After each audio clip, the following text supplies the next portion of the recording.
The transfer portal is very loud throughout college football, but when it comes to the Plains, we're not hearing a whole lot. Well, Zach, I actually just finished crushing some chicken farm, and I am freaking ready to rock and roll. You are Locked On Auburn, your daily podcast on the Auburn Tigers, part of the Locked On Podcast Network, your team every day. Yes, welcome on into Locked On Auburn, your daily Auburn Tigers podcast. I'm your host, Zac Blackerby, and thank you so much for making Locked On Auburn your first listen every single day. It's a lot of you out there's favorite day of the week. It's a Charlie Tuesday as we are joined by Auburn message board legend, Charlie 5. It's portal season, but Auburn does not appear to be participating in the festivities at this point. Yeah, we're going to sit this one out, I think. We're going to wait till next year. They can't, right? I mean, eventually, there's more dudes. You got to add. This year ago, there's more dudes in the portal right now than there are scholarships available. So Auburn will eventually land some guys. It's just, it doesn't seem to be happening right now. Yeah, I would have thought that. I mean, I think the casual fan and even the fan that, dives a little bit deeper into it, they like the people that listen to our show, your show. I think that when you look at the roster, you totally see you got to have wide receivers, you got to have offensive linemen, and we haven't gotten a single one yet. After the early one in December, January, we heard a lot of, just wait till after spring. Just wait till after spring. The portal's going to explode. After spring. We still haven't had anybody. We still haven't. It has sort of. I mean, it's exploded with bodies, and I don't know if it's really exploded with a whole lot of difference makers after spring. But haven't had anybody yet, and we lost a bunch. So, I don't know, man. I don't know. This Ricky Pearsall kid from Arizona State, he's a pretty hot commodity wide receiver. I feel like we've given Arizona State a lot. Yeah. That should have been a sign and trade. I mean, we gave Devin saying. Cambridge. We gave Oregon their quarterback, and we got a bunch of goods in return. Exactly. I feel like it could be a similar thing. Yeah, we gave you Devin Cambridge. You're going to have 62 alley-oop highlights next year. And Ro Torrance. Ro Torrance. Like, give us a wide receiver. And I think he's probably going to go to Florida. So it just seems like names pop up. Maybe we'll get this kid from UCLA, but he's a pass rusher. And I don't know, but there's still not a whole lot on the offensive line. And maybe we get a kid, an in-state kid who went to Miami. He may jump on board pretty soon. I'm fine with getting a pass rusher because, we've talked about this. Right now, there's 3 edge guys. Yep, you probably need 4. 3 is fine until somebody misses a game or 2 and sprains an ankle and they're out 12 days kind of thing. So right. I would like a 4th one of those because they'll play. That helps you this season. Another offensive lineman at this point, I don't think helps you. I don't think you can. You're right. I don't think you can get one right now that's going to make an impact. There were several probably in December, right, in January that you could have taken a shot at. But now I feel like the problem is next year you're going to lose a substantial amount of players. Like it may not necessarily be, hey, let's get guys that can play right now, but maybe there's some good depth pieces, maybe some sophomores or juniors with 2 or 3 years to play that you can look at. It'd be no different than adding, like a JUCO signee. Yeah. So I wrote a story about this. In the fall, Auburn's going to have 15 offensive linemen on scholarship. Right. 4 of them are super seniors: Nick Brahms, Brandon Council, Austin Troxell, and Alec Jackson. 4 will just be normal seniors, which is weird that we have to clarify that now. Killian Zaire, Brendan Coffey, Cam Stutz, and Jalil Irvin. Yep. And then 3 juniors: Keandre Jones, Tate Johnson, Jeremiah Wright. Avery Jernigan's the only sophomore. Then you got some young guys: Colby Smith, Garner Langlow, and EJ Harris. And so it's like the path to playing time is very clear for the older guys. Yeah. But after they're all gone, I kind of have a hard time finding out who it's going to be. And so exactly. Zaire can come back, assuming he wins the left tackle job. He could come back. Brandon Council could not if he wins one of the guard spots. Nick Brahms could not. Keandre Jones is probably going to go pro, and Austin Troxell cannot. So in theory, if that's your starting five, which you may disagree on my projections there, but that's all of them. If those are your starting five, like if the only way you get any of those guys back is if Zaire uses his COVID year, which he might. Yeah. I don't know. He very well could, because he's only been playing football for like 4 or 5 years. So it would probably be beneficial for him to have 2 years under his belt. So, but yeah, there's just not a lot. I mean, you could, in theory, out of 15 guys, you could lose 8 of them. I mean, you could lose 8 of them to either, I mean, you're going to lose 4, like you named already, 4 to they've completely exhausted all their eligibility. 4 others that could leave. They could graduate transfer. They could do other things. Keandre Jones is probably going to have a pretty good amount of pro talk, like you said. So right there, that's 8. That's not 8 or 9 guys out of 15. And like, we got to start adding people. Like, you can't just go into and be competitive in the SEC or in college football in general with 75 guys. I'm with you on this 100%. You need more than what's currently on this team, just from depth and to practice efficiently. And over the course of the season, guys get banged up and they can't practice throughout the week, and you just need bodies after a certain point. But as far as Harsin winning in 2022, you're done. Your roster is what it is. Yeah, I don't think. And so then the question is like, okay, if you add, we've talked about this before, if you add your redshirt sophomore that comes in and it's like, all right, you got a chance to start somewhere in 2023 or 2024, is getting him now that much different or that much of an advantage of getting a guy that could compete to start this time a year from now? Yeah, get him in December. The good crop of transfers from November to January. You're probably right. I just look at it. It's just, and we do have decent numbers on the offensive line. And I guess, man, it's just, you see the losses and you don't see the additions back in it. So it's like, anytime you go into a season where you don't get all your numbers back, I mean, you got to be at a disadvantage. I mean, you have to be. So I don't know. We seem to, maybe we either struck out or we didn't have I don't know, many backup plans for December, and maybe we thought some guys were going to be in there now and they aren't, or you just can't get them. I don't know. But portal has not been when the portal. I just feel like when you look at rebuilding the program, I'm very anxious to see what USC does. I'm very anxious to see what South Carolina does next year. Arkansas, teams that have really gone out and taken advantage and added top-tier talent from the portal. Like, rebuilds shouldn't take that long anymore. Like, in theory, they shouldn't take that long anymore if you take advantage of what you're given. But you still need a core in place. Right? Yeah. So I don't know. But we just saw in the draft, the core that we have right now, I hate to say it and I hate to be negative, the core we have right now is not very talented.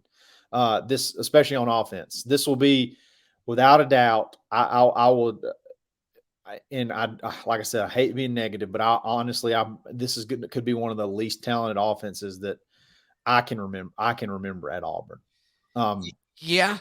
And from top to bottom, we've been through it. There's been some years in the past decade where offensively, man, like we've really been through it. Yeah. I want to stay on this topic of the draft. I mean, specifically, what can a coach do to get guys drafted? That's a big talking point right now, right here on Locked On Auburn. I want to thank you for making Locked On Auburn your first listen every single day, as it is a Charlie Tuesday, as Locked On Auburn is free and available wherever you get your podcasts. Charlie 5, seriously, what can a coach do to get guys drafted right now? If you're Bryan Harsin, I mean, this is a big talking point right now. What are your thoughts to the answer to that question? Well, I mean, I've heard that it's a big reflection on Harsin from this year, that the draft was ended up so poorly. It's a big reflection on him as a coach and him as far as like where our program's going just in year one, like not getting guys drafted. And I kind of thought it was a joke. Like I was like, wow, that's a funny joke. I wrote it down in my journal. Like, that's a funny joke that I heard today. But then I realized it was actually very serious, that there's actually people that put a lot of the blame. And I am by far not a Harsin apologist. I feel like I've been pretty even. I've been positive when there's needed to be positive. There's negative when there need to be negative. What'd you think about my take yesterday? You had me pretty pro Harsin. It was. You had me seething at first because I thought you were about to go there. I thought you were about to go that. I baited you. Yeah. You baited me, and then you plot twisted so beautifully. And I thought your point was absolutely, I thought it was beautiful. I thought it was absolutely beautiful. What can coaches do to get guys drafted? Well, I would think you try to put players in position to maximize statistics, maximize exposure. Zacoby McClain he either led the SEC in tackles for the second year in a row, or he had close to the lead. Just a pile of tackles. What else can you do? He was not blessed with just God-given size and speed and length, but the kid makes plays. So you put him on the field and put him in positions, and you build a system around him where he can make plays. Roger had he was Pro Football Focus's #1 rated corner in the country. What else can you do? Zach, where do you think Roger should have gotten drafted? Is there anybody that thought anything other than late first, early second? Is there any? Preseason. I don't remember anything where he could be. He was like a top 15 pick. I think that's right. Yeah. Because NFL draft people are all about measurements, and so the arm length thing took him out of a lot of people's boards. So. Speaking of arm length, I was watching. Everybody's making fun, and this is kind of This is kind of emphasizing that everybody was making fun of Eli Ricks. He got arrested. He's the transfer from LSU, went to Alabama. I don't know if it was a picture. It was either a picture from the Alabama spring game, or it was a picture that was Photoshop with him in an Alabama jersey. His arms, his knuckles drag the ground. His arms are incredibly long, and Roger doesn't have that. That's just one thing that he just doesn't have, length that corners have. But he still had one of the statistically best seasons that you could have as a cornerback. Yeah. And he went where we thought he would go. And that kind of leads into here's my argument to this. And I agree with you, because Harsin can't make Zacoby McClain 2 inches taller, and he can't make Roger McCreary's arms 2 inches longer. So I agree with you. But I think the answer to this question is, and this goes back to, and I remember that it may have been after the 2013 draft when Auburn just had one guy drafted. And I talked about how it's not the coaching staff's job to get guys drafted, because it helps with recruiting, and it helps because you're helping out these guys that gave you 4 or 5 years of their life. Right. But their job is to use you to be a good college football player for them to win games. Right. And I think it's changed a little bit over the last 8 years. But if it was Harsin's sole job, and we'll even lump Malzahn into this, if it was whoever Roger's head coach was to get him drafted, you would call the NFL, you would talk to scouts and be like, oh, okay, he's probably a nickel at the NFL. And so then do you put your best corner instead of going up against the best outside wide receiver, and you put him at nickel? Because if he would have had proof that he could play, 60% of the snaps in nickel, he would have been a first round pick, assuming he executed at the same level he did as an outside corner. But to me, that's ridiculous. You're not going to ridiculous. Yeah. You're going to get him following Boutte, and you're going to get him following, insert first round draft. Mechie. He covered Mechie very well outside of the last play of the game. Right. But you put a guy on the outside like Roger, and he has a season that he has the season that he does on the outside. How good is he going to be when you bring him shorten the area and give him people around him on the outside and on the inside to help him guard? But he's going to be that much better. I honestly, I couldn't believe that was a real football person that covers it. I couldn't believe that was real football people takes. I couldn't believe it. It was Harsin's fault that Roger got drafted exactly where he was pretty much projected to be drafted. And Zacoby, who was always going to be a fringe guy because of his measurables, How about TD Moultrie? Like, who would have ever thought TD Moultrie would have signed a free agent deal? Like, period.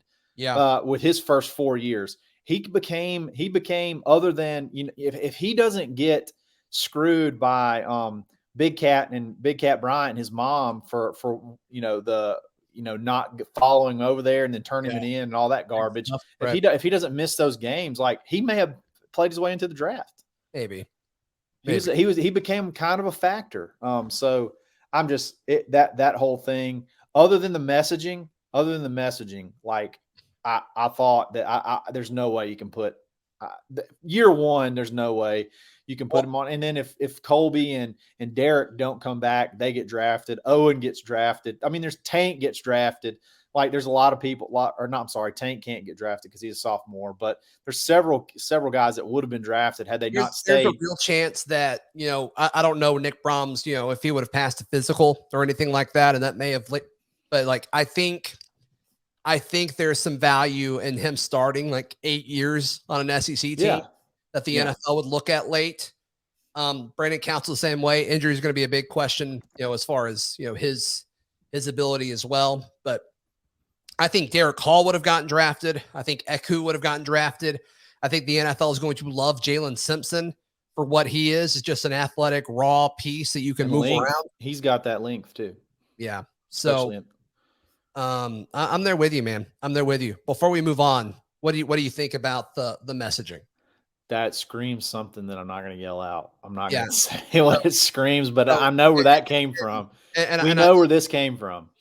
So, I don't know. I don't know if that's true on my case, but so if you're watching on YouTube and you missed yesterday's show, Auburn put out, this was their cover photo on their social platforms. Oh boy. It says the path to the draft begins on the plains. I got some criticism that I made too big of a deal out of this. No, you didn't make enough big a deal out of it. Well, I really care about messaging. I was a comm theory major. I took all the comm theory classes I possibly could at Auburn. It's the only thing I've enjoyed from an academic standpoint, throughout college and stuff was communication theory and the marketing behind it and how messages are received. And it's just like, I don't understand how people who do this for a living thought that was a good idea. Who's going to be drafted and who's not. Like, what it is. Like, you can't set yourself up for, and I didn't necessarily hate the facts thing at the beginning. Remember how they did the "we're back"? The facts thing is kind of play off of the Michael Jordan thing. You remember that? We're back. They started spring practice. We had a show about it. Okay. They did the press release, and all it said was "we're back." It was like starting practice. Yeah. That's right. Yeah, stuff like that. Like, you're just kind of, especially after the year you had. We do a lot of things. I feel like we're trying to be like catchphrasy or like sharp, I guess is the word I'm going for. But like, it's sort of out of touch. Like the draft thing, like, I don't think you really want to talk about the draft right now. You want to really play up Roger.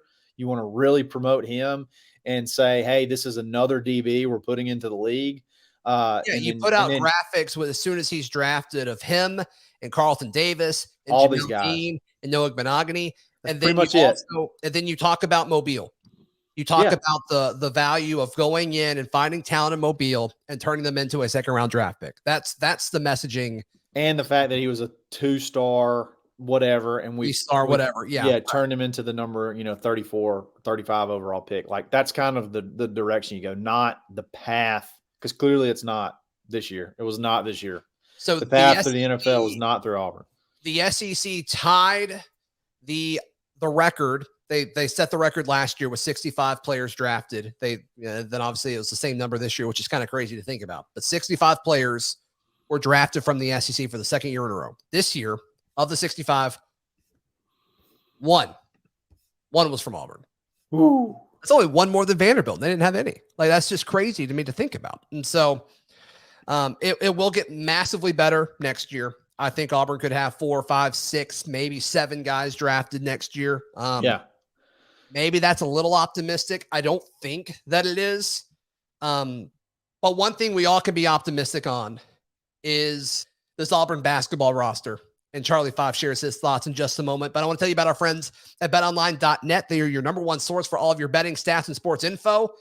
And if this following conversation about Auburn basketball gets you excited, you can head over to BetOnline. And the futures for Auburn winning the SEC aren't bad. Check it out. Check it out. You can find all the latest sports developments, league reviews, news, including this year's NBA playoffs and MLB baseball starting to heat up as well. So check it all out at BetOnline, where the game starts. Charlie 5, Janai Broome, the big man from Morehead State. You were really high on this guy as soon as he entered the portal. You kind of had the gut feeling that he was going to come to Auburn this whole time. You absolutely nailed it. You predicted that his visit to Florida was just kind of, to make Florida feel good and rip their hearts out on a Saturday afternoon. So that's always nice and exciting. But what does this guy add to this roster? I mean, he's Walker Kessler, but with a better inside game, like better offensively inside. Like I can create inside. That's what we have. We have a guy that can block shots just as good as Walker. Okay, hold on. Because I've heard a lot of people say that. I've heard a lot of people say, yeah, defensively he's Walker Kessler. But let's talk about how ridiculous that, if that's true, and he's able to do what Walker Kessler did last season, the fact that Bruce Pearl can get two of those guys in a row, I mean, that would be tremendous and historic, Charlie 5. Oh, very. Auburn was a top 3 team in blocking shots a year ago. And the fact that they're going to be that again. There's no back-to-back years. I think it's going to be just as good blocking shots, and then on top of that, he is a much better rebounder. Like one thing that I feel like was a knock on Kessler was the physicality and being able to bang and get rebounds. This kid is like, he's the complete package. He's no outside threat whatsoever, but he's got a little turnaround jump shot. He's got a little jump hook. He's not just a cleanup crew. I started Googling. I started looking at shot blockers. Midway through the season. I'm like, we got to have this every year. And he was one that popped up early, and I've wanted him even before we've even started talking about the portal. This guy was on our radar. I know that he pretty much told Bruce when they came and played, he would love to play for Auburn. And from then on, it's just been a thing. So I'm so excited. I'm like you said, to be able to even think that we have the opportunity to put another player on the court that could possibly replicate what we just saw out of Walker from last year and just be able to flip it. Second year in a row, you get, I don't care what anybody says, the number one center transfer. You got him 2 years in a row. He got Walker. And then here's another thing. He recruited Janai, who was a lifelong Gator fan. He recruited him away from his dream school. Right. After he visited. His last visit was there. And now they screwed themselves. Can you imagine if this happens? If Auburn gets a second transfer center in a row and turns him into either another defensive player of the year winner or even a candidate for it, what that does for literally, I don't think I'm exaggerating here, for literally every transfer center for the rest of Bruce Pearl's tenure. Get in line. You know what I mean? Like, it's like, all right, go somewhere else and ball out, and maybe you'll be good enough to come here. Like, that's what that would send. Either transfer or high school. Like this coming up, I think either this week or next week, we're going to have two of the top centers in the country for 2023 that are going to be on campus. Yeah. So 2 6'10", a 6'10", and a 6'11" guy. So it's unbelievable. I'm at the point now, though, where I almost prefer the transfers in some situations. Oh, yeah. Give me a grizzled veteran. That's what I want. In that role, yeah. I mean, obviously, when they're special like Jabari, but yeah. But yeah, I think it'll be cool to see how Bruce handles the balance of all of this. Is the roster done? Do you think it's Julian Phillips and then it's done? I do. I think it's going to be. Tell us about Julian Phillips, because let me give you exactly. Let me give you LSU, and now he's essentially looking to see where he's going to go now. 6'9" forward. He could play power. He could play small forward. So I said from the beginning, the one thing this team cannot go without is a shooter. You got to have a shooter. Okay. So a lot of people are looking at the Julian Phillips thing and you're like, man, that's awesome. 2 5-stars, Yohan Traore and Julian Phillips. Where's the shooter? Basketball visits are cool because basketball visits, the guys come in, they play pickup games, they kind of get to know each other. I was told that Julian Phillips absolutely lit it up from 3 and said, "I can play small forward. You don't need a shooter. This is where I want to play. I want to play 3. I want to shoot 3s." And he lit it up in practice. And I'm convinced that if Julian Phillips is the guy and we beat out Tennessee, he's going to visit Kansas State. Don't worry about that. That's not a big deal. Yeah. His AAU coach went there. I still feel like Julian Phillips is probably going to be the last piece of this class. And I think he's going to be an absolute star. I think he's going to be an absolute star. He's in another 6. We're going to start 6'9", 6'11", 6'11", 3, 4, 5. If he beats out Allen, which that'll be a kind of a fascinating competition. But where's Westry in all of this? Westry, that lets Westry be able to play 2 and rotate in at the 3, but stay at the 2 and be the slasher and 6'6". So you could have 6'6", 6'9", 6'11", 6'11 on the court. And then you got Wendell and Zepp and all these guys that play point that are fast and they can just facilitate. I just think, man, the spacing and the attention that people are going to have.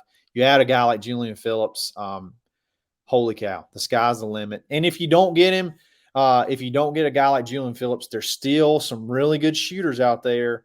There's still some really good shooters out there that you can add that, you can get that 35, 38%. We're one scholarship away from the roster being done. That's what you're saying. One scholarship we're going to add one more, and I feel very confident it's going to be Julian Phillips. But if it's not, I don't think we're going to be disappointed with whoever Bruce decides to add.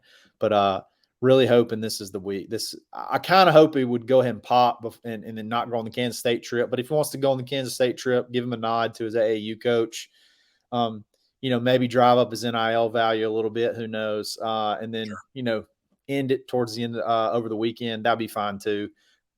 Holy cow, though. Even if you don't get him, even if you don't add anybody else, you just added the number one transfer center again, back to back, and an unbelievable shot blocker. And you add Yohan, I think it's Yohan actually, Yohan Traore, who, for all intents and purposes, could be a one and done. He could be a one and done 5 or a one and done 4. Like he's that good. So with Chance Westry and with Trey Donaldson and with Chance Westry, and then Trey Donaldson's probably going to be cool. Just like, I'm just going to chill for a minute. I'm going to learn the system. And cause I know what point guards put up numbers in this system. So if I just chill, learn the system, play defense, I'm going to get my shot. So it's exciting, man. Basketball is such a glimmer of light, such a ray of sunshine. Maybe the path to the draft starts at the Plains was for the NBA draft.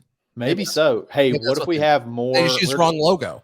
They did. That's it. That's just a faux pas. So we're gonna have more basketball players drafted than football. Think about that. What? Literally double. Crazy. Double them. Charlie 5, how can people find you, hear you, love you, support you? Find me on Twitter, _Charlie_5, auburnlive.com, the corner message board, in the Locked On Auburn Discord, and Monday, Wednesday, Friday on the Dad Bod Golf Blog. Let's get it. We'll be back tomorrow right here on Locked On Auburn. See ya.